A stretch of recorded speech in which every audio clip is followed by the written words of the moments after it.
Aloha, Taurus. Welcome to Creators on the Crest. I'm Stephanie, and this is your reading for June 1st through the 15th. Today, we'll be pulling a card to represent your overall energy for this time frame. We'll be looking at your specific energies, the energies connected to you, and how they dance and mingle in the middle. We'll close off the reading with an oracle card for the Taurus collective. Do keep in mind, these are general readings, so only take what resonates. In addition to your sun sign, you can look at your moon, rising, and north node placement readings for additional context. If you would like a personal reading, I have links in the description below, and also the links to my social media, Instagram, Facebook, and TikTok at Creators on the Crest. I would love to see you there as well. Okay, Taurus, since I am fresh back from Kauai, Hawaii, that's why I have the plumeria and a little decked out and still on Hawaiian time. But here we go. Let's get your energy for June 1st through the 15th. Okay, this one. Taurus, you get reflect. May you discern and distill. Reflect, discern and distill. Okay, so this first part of June might be a time of great reflection for you, where you're using a lot of discernment. You're taking a look at things. You're alchemizing. Might be in the distillation phase of things. Yeah, I see that here. All right, we'll get the energy connected to you. And this one. And how these go together. Of course. Taurus, on your side, you get the Three of Wands, the Tower, and the Eight of Pentacles. This is definitely giving me a feeling that you have been or are still unsure about something. A little shaky, a little wobbly. Nothing is super duper duper clear. And so you're spending a lot of time looking at the landscape. You're spending a lot of time looking at the horizon. This is something you're very passionate about. It could be this other person. It could be a situation. It could be a hobby, a gift, talent, ability. With a Tower coming in, that represents a great disturbance in the force, so to speak. So again, with that coming in with the Three of Wands, you could have found yourself a bit out of balance. We did have some Uranus energy happen just recently. And by recently, I mean in the last few months. That could still be impacting you. Sometimes the earth signs they kind of more slowly dissipate and distill and discern that energy. So that could be the case. There could be that the astrological influences going on. You have the Eight of Pentacles, however, so definitely working hard on something. To me, I feel like this has to do with something to do with your heart, processing something to do with your heart, but we will get clarifiers. The person connected to you or the situation, they get the Fool, the Nine of Wands, and the Ten of Swords.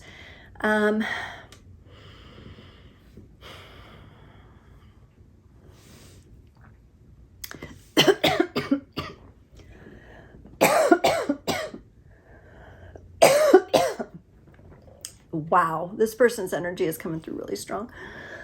I just went to talk and the air caught my throat. That's what they're showing me. The Fool wants to take action. They kind of just absent-mindedly take action and kind of move through things. It's not always the most mature approach, however, and it's not always the most well thought out or well planned things. You're in the energy of planning and looking at the landscape. This person is just jumping without not really thinking about where they're going. With the Nine of Wands coming in and then the Ten of Swords, this person is not fully open, okay? Not yet, at least, or the situation is not fully open. There's a lot of work that I believe they're doing. It really is a very primal level of work for them. So some of the more potent emotions are going on there: grief, sadness, guilt, survivor guilt even. And then the Ten of Swords, and this is just feeling of defeat. mentally, or mental exhaustion even is what I'm getting. All right, in the middle, before I clarify, we have the Hierophant, which is beautiful energy, and the Ace of Cups. And together, these are beautiful energies. The heart spaces are opening. There's a spiritual soul level connection here between the two of you. I love the energies I'm seeing in the middle. We just have to work out what's going on here with you guys. And perhaps that's why the reflection has come in overall. Looking at the Three of Wands for you, you get the Moon, the Nine of Swords, and the Hermit. Yeah, this is showing me that you have gone definitely more internal. You may be looking at your subconscious patterns. You may be looking at how you've entered into relationships, connections, jobs, and you're finding that you didn't always have the right mindset around things. So your mindset hasn't always been super clear. You are really working on shining a light on that right now. And with the Three of Wands, though it is a card of action, it's more passive action. So you're not possibly making a lot of big, huge moves right now, maybe because you've just been through a bunch of big, huge moves, but you're really looking at how can I move forward, but be able to go with the flow more than I have in the past. Let's look at this Tower for you. The Death card, the Hierophant, and the Sun. Whoa. Okay, so here is your major work, Taurus. You for the Tower, the Death card, the Hierophant, and the Sun. This is you really having the rug pulled out from under you. And this could have come in many different forms. For some of you, you may have lost a loved one. Someone may have passed away close to you, friend or a loved one, family member. Some of you may have lost a pet. You know, losing a pet is the worst. It's just so bad. I mean, losing loved ones is hard, but there's something about our fur babies that just, it's never easy, and it's rough. So there could be that kind of loss that came up, and now you're having to communicate with them through a more spiritual channel. But that's a nice thing about this energy, is that even though at first it seems quite shocking, you could have lost your job. That could be for some of you as well, having a big job change or a big job loss, losing some money in an investment. Big things, you know, big things, a car accident, things like that. Whatever form this came in, it really is pushing you back. And I feel like it did push you. I don't know that that's the energy you're in now, but it probably felt like a push when it happened. Brought you into your spiritual nature, brought you into the deeper relationship with yourself, your greater being. And this is the place where you can find, even in the toughest of situations, the pure joy that exists in your blueprint. And I think that's what you're trying to find. That's what you're trying to discern. That's what you're distilling through everything else. Because when we distill something, we're removing things and we come out with this pure product, right?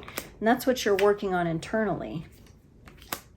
For the Eight of Pentacles, this is whatever you're working on. And like I said, there's probably this distillation process. You get the Nine of Cups, the Three of Wands, and the Ten of Cups. You're showing me that you are focused on accomplishments of doing what you love to do. You may be a little closed off at times to this. You may be doing a little bit of self-sabotaging on this. Again, this is part of the distillation process, though, for you, the reflection process. You have the Three of Wands here. I think you're taking a look at this. And then you're moving into the Ten of Cups. So from the Nine of Cups, where you're a little more self-focused and closed off, which, you know, at times we do have to be like that for our own growth. But then you're coming in and you're opening up more into accepting more love into your life. And this is something you've been diligently working on. And love can come in, you know, romantic form, the forms of new friends, new collaborations, a new job for some of you it may be. Other family members and you getting closer as a result of a loss. Let's look at this person's side. Here they are, the Fool. They're just like, woohoo, I just jump in. They get the Ace of Cups, the Page of Wands, and the Chariot. This this person is coming from a pure heart and a good space. They might be a little too eager at times. They might get ahead of themselves. They might put the cart before the horse. That's the kind of energy I get. They tend to get ahead of themselves a little bit. Could be dealing with maybe an Aries energy here, possibly. They're a mover. And I think that's just their natural way to be, but they may not be good at discerning and distilling through situations or relationship matters when they need to take a different approach, okay? So it's not necessarily a bad energy to have, but it can get them into trouble. Let's look at this 9 of Wands here. The 4 of Wands, the Queen of Cups, and the 7 of Pentacles.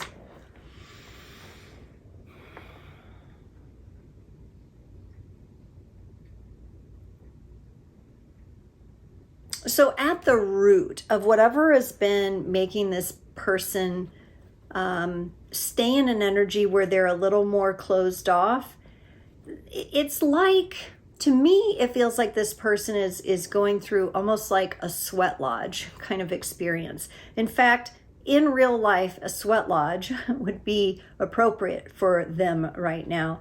What they're trying to release, what they're trying to come into, and what they're trying to nurture.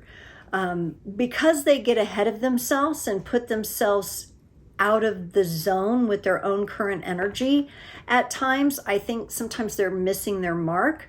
They need to somehow bring that energy into a more stabilized place. And they may need help. They may need help from a shaman, a men or women's group, whatever works for them in that way.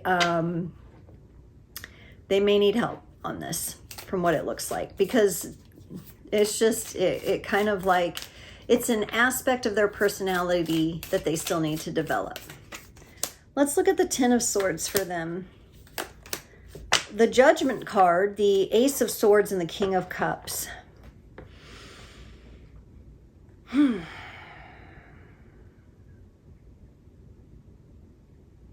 Yeah, so what they're showing me is that the exhaustion they feel at times is mental exhaustion. And that would be caused by the anxiety of them getting ahead of themselves and putting the cart before the horse, and constantly having to then run around back and backtrack, and then they're trying to go forward, and they're overstepping where they need to be at. This is taking a mental toll on them.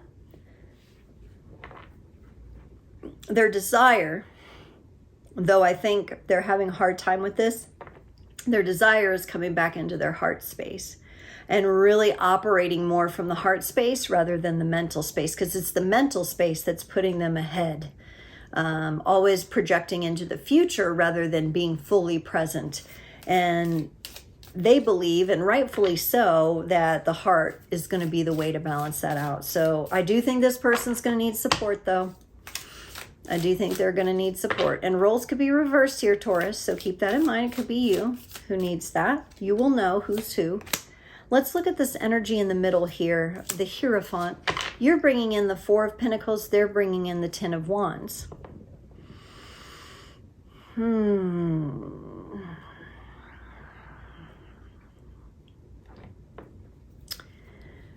So the two of you have a little bit different perspective on this connection right now. From your perspective, I think maybe you're trying to hold on to it, this connection, a little too tightly, but the connection needs to breathe. And the reason you're probably trying to hold on to it is because this person kind of throws that burden onto the connection when they get ahead of themselves, right? And you may have been doing some work to try to slow them down and bring them back into the present. And I don't mean slow them down like in a bad way and make them stagnate. I just mean being present in the present moment. There is something in them that finds the present moment to be difficult and a burden, because they're coming in with the 10 of Wands. And you're trying to hold them, I think, in the moment, which, in itself is not, it's not a bad intention, but I think that it's not the right dynamic that you want to take. With the Hierophant in the middle here, it's important that the both of you are able to naturally find your path to your own spiritual authority, to your own soul level and soul-led evolution here. And you holding on too tightly to how they do that, even though, yes, they're getting out of the present moment, and you know, you may not be the person to help. When I say they need to go to the sweat lodge or the shaman or the plant medicine retreat, they need to do that for them. It's not something you can do. So keep that in mind. Let's look at this Ace of Cups here. On your side, you're bringing in the Ace of Wands, and they bring in the Page of Swords. Okay. So you're aware that this is a heart-based connection, that this is a powerful soul connection with this person, that it is, it has the great potential to be heart-led and very, very, very passionate. This person, though, with the Page of Swords coming in, doesn't look like they're ready for it quite yet. There's still an immaturity, and that's not in a bad way, in a judgmental way, but there's a lack of them being able to be in the proper present mental space for this connection to fully see the love and passion potential. They need to bring themselves into that alignment. Again, it's not something you can do. You're offering the wand of fire. You're like, here I am, or rock me like a hurricane or whatever. But they're just like, you know, they're not always hearing you because they're not always in that present moment with you. And that throws you back into reflection mode and discernment and how to move. How do I move in this, right? Because it's challenging. Taurus, let's get you a card from the Divine Animals Oracle to close off the reading. Taurus, you got the number 15 card, the magic of the snow leopard. Snow leopard magic is all about the power of being the silent watcher. Western society is an extroverted one with the emphasis on the individual and on being seen. Yet there is so much advantage to examining things quietly and observing before making decisions. Taking your time and observing a situation before you decide the next steps is very wise. Snow leopard magic is mysterious and ethical and can be used when you need assistance in taking the righteous path. Taurus, this is such an important card for you. It goes right along with the reflection, the discerning, and the distilling and the alchemizing that you have going on. For those of you who enjoy color, there's beautiful turquoise color in these cards, and you may want to work with that color as a healing agent. Also, the snow leopard's eyes are a brilliant turquoise color in this card. So I really like this energy for you, since maybe you were holding on a little too tight to try to, you know, get this person to be in the present and open up with you. But I also like it for them because it's asking them to come more into the present moment. So it's the perfect energy for what I see in this connection. Taurus, mahalo. Thank you so much for watching, and I'll see you next time.